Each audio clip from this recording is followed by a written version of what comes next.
Karen, you watched the Sundar Pichai interview with 60 Minutes. Right. How much of that is part of this move lower, do you think? It wasn't great. I mean, I also was wondering, just the way the Bard introduction was sort of a flop, but if you went back and looked at the Chat GPT Bing one, in hindsight, it wasn't so great either. I think that was, I don't know, I was surprised at how seemingly nonchalant he seemed about, wow, could this really spin out of control? Do we even know what the implications of this technology is? And he didn't seem to have great answers for that. I wonder if it was maybe edited in a way that wasn't so flattering to him. Nonetheless, he didn't do a great job, I felt, in that interview, which is too bad. And then on top of that, the Samsung news, which even though the dollars aren't that much, it's this idea of the impenetrability of Google's, moat. Right. And if that... And perception is reality, where they were thought to be the king of the hill. On top of it, that's why the Bard flop was so surprising to me, because they're usually so ready for every task. And I think it really cast dispersions on them that maybe they're not as good as people think they are.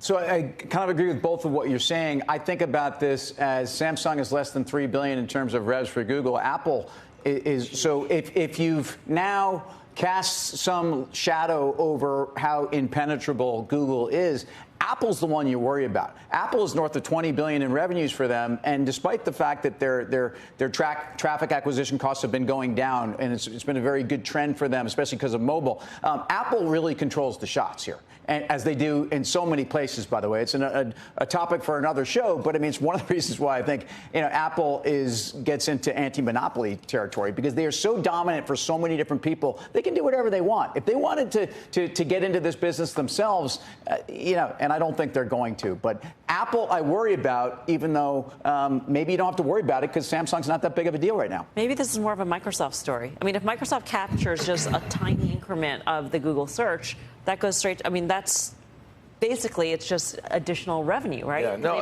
they already have Microsoft stock already has captured. Google stock has no AI in it. Right. Microsoft, I think, is a lot. Yeah, no, I think that's a great point. I mean, I think we've talked about it around the edges. It would be great for Microsoft. But as far as Google's concerned, I mean, here's the bigger issue.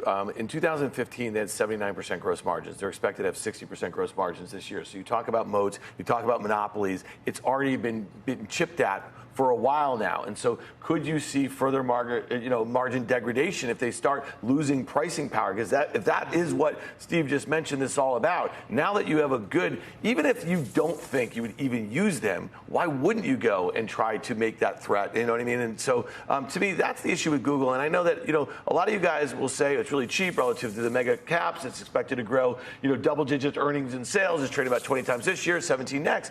If those margins remain under pressure, it's going to look expensive pretty quickly. But one last thing. Maybe the big takeaway from this is how important artificial intelligence is, because that's what this decision was probably made on, and things don't happen immediately in 30 seconds. This was on the basis of the Bard flop, and now we're seeing companies, company by company, starting to factor in how much artificial intelligence actually has the finger on the scale. It's not ready for prime time yet, but certainly it's entered into the calculus of these corporations. There could be a lot riding on it.